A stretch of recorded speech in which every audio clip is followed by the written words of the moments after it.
Hace medio siglo, la política educativa para las comunidades indígenas se centraba en la castellanización, el trabajo incansable de antropólogos y la puesta en marcha de los acuerdos internacionales que signó México sobre los derechos de los pueblos originarios modificaron la práctica para garantizar el derecho a la educación respetando la lengua, cultura y tradiciones.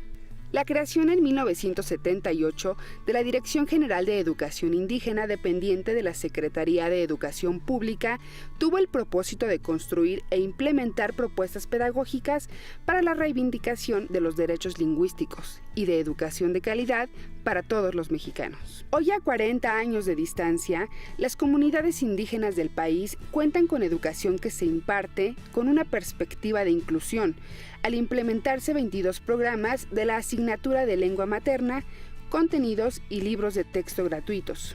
Salomón Namad Citón, académico del Centro de Investigaciones y Estudios Superiores en Antropología Social, fue el primer director en educación indígena. Al hacer un recuento del trabajo que se ha realizado, celebra que aunque de manera gradual y paulatina, se dejen atrás las políticas colonialistas hacia los pueblos comunitarios y se promueva el respeto a su lengua y cultura.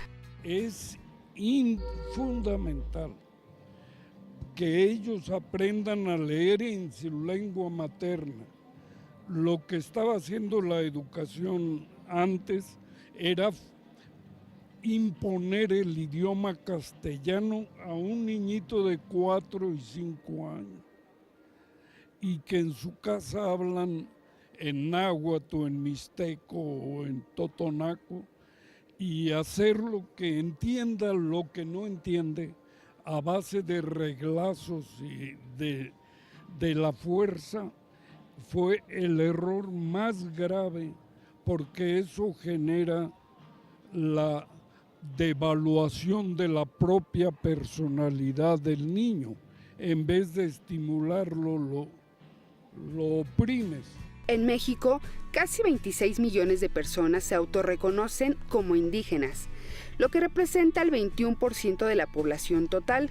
De ellos, más de 7 millones habla alguna de las 364 variantes lingüísticas, según la encuesta Intercensal 2015 del INEGI.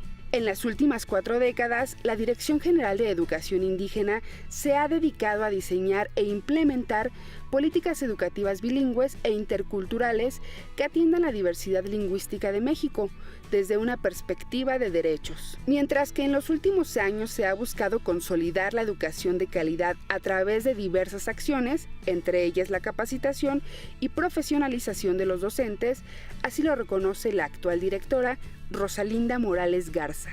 Los últimos 10 han sido de consolidación en términos de formación docente.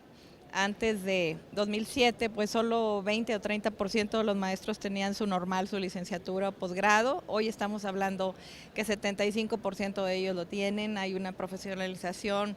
Los niños pues están frente a personas que continuamente tienen una formación, diplomados, seminarios, talleres. La transformación de la política pública se ha materializado en diversos aspectos. Por ejemplo, hace 10 años solo había 240 títulos de libros para la educación indígena y en la actualidad se cuenta con más de 700 títulos bilingües, plurilingües o monolingües. Hoy en día hay libros de texto gratuitos para preescolar, primero y segundo grado de primaria en lenguas indígenas y ya se trabaja para que en el próximo ciclo escolar se tengan los restantes. Estaremos iniciando con la UNAM y con los equipos de la DGEI una formación en diseño curricular para los contenidos de los libros de tercero y cuarto. Y si todo pues marcha en términos de continuidad, en el primer trimestre de 2019 podríamos estar elaborando los contenidos de los libros de quinto y sexto, teniendo todo pues el paquete completo.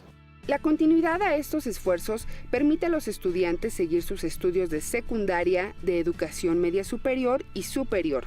De acuerdo con Rosalinda Morales, hoy en día, estudiantes indígenas mexicanos realizan sus estudios de posgrado fuera de nuestro país con excelentes resultados. Sí vemos ya estudiantes indígenas en Barcelona, en Praga, en Alemania, Praga, Checoslovaquia, en Alemania, en Londres, obteniendo becas CONACYT, becas CIESAS, para hacer estudios de posgrado y regresan a sus comunidades en muchas de las ocasiones, regresan a ser docentes también y son ejemplos e íconos de lo que pueden alcanzar las niñas y los niños indígenas en nuestro país. Como parte de sus festejos por su 40 aniversario, la Dirección General de Educación Indígena realizó un encuentro internacional en el que se presentaron conferencias, talleres y paneles de discusión sobre los aprendizajes clave y los contenidos del programa de estudios de la asignatura Lengua Materna, Lengua Indígena, en los que participaron 240 profesores.